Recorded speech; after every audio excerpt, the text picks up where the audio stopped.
ಕಾರ್ಕಳ ಕರ್ನಾಟಕ ರಾಜ್ಯ ಕಾನೂನು ಸೇವೆಗಳ ಪ್ರಾಧಿಕಾರ ಬೆಂಗಳೂರು, ಉಡುಪಿ ಜಿಲ್ಲಾ ಕಾನೂನು ಸೇವೆಗಳ ಪ್ರಾಧಿಕಾರ, ಕಾರ್ಕಳ ಕಾನೂನು ಸೇವೆಗಳ ಸಮಿತಿ, ನ್ಯಾಯವಾದಿಗಳ ಸಂಘ ಕಾರ್ಕಳ, ಪೊಲೀಸ್ ಇಲಾಖೆ ಕಾರ್ಕಳ ತಾಲೂಕು, ಆರೋಗ್ಯ ಇಲಾಖೆ ಕಾರ್ಕಳ ತಾಲೂಕು ಇವರ ಜಂಟಿ ಸಹಯೋಗದೊಂದಿಗೆ ಕಾರ್ಕಳದ ನ್ಯಾಯಾಲಯದ ಆವರಣದಲ್ಲಿ ಕೋವಿಡ್-19 ಜನಾಂದೋಲನಕ್ಕೆ ಪ್ರಧಾನ ಸಿವಿಲ್ ನ್ಯಾಯಾಧೀಶರಾದ ರೂಪಶ್ರೀಯವರು ಪ್ರತಿಜ್ಞಾವಿಧಿ ಬೋಧಿಸುವ ಮೂಲಕ ಚಾಲನೆ ನೀಡಿದರು.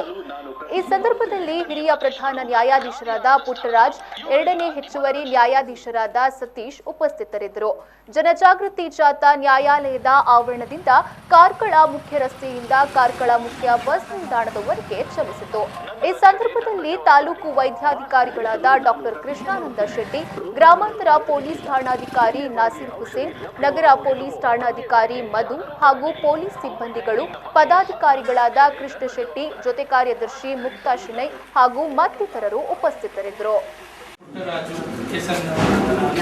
ಕೋವಿಡ್-19 ನನಗೆ ಮತ್ತು ನನ್ನ ಸಹೋದ್ಯೋಗಿಗಳಿಗೆ ಆಗಬಹುದಾದ ಅಪಾಯವನ್ನು ಸದಾ ಮನಸ್ಸಿನಲ್ಲಿಟ್ಟುಕೊಂಡು ಸದಾ ಎಚ್ಚರಿಕೆಯಿಂದ ಇರುವುದಕ್ಕೆ ಬದ್ಧನಾಗಿರುತ್ತೇನೆ.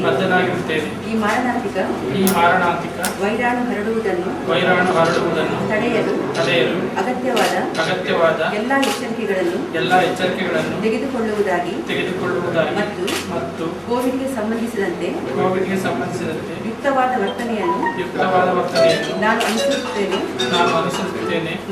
ಮತ್ತು ಬೇರೆಯವರು ಅದನ್ನು ಅನುಸರಿಸಲು ಉತ್ತೇಜಿಸುತ್ತೇನೆಂದು ಪ್ರತಿಜ್ಞೆ ಮಾಡುತ್ತೇನೆ. ಯಾವಾಗಲೂ ವಿಶೇಷವಾಗಿ ಸಾರ್ವಜನಿಕರೊಡನೆ ಇರುವಾಗ ಮುಖಕವಚವನ್ನು ಧರಿಸುವುದು, ಮುಚ್ಚಿಕೊಳ್ಳುವುದು ಮಾಡುತ್ತೇನೆ.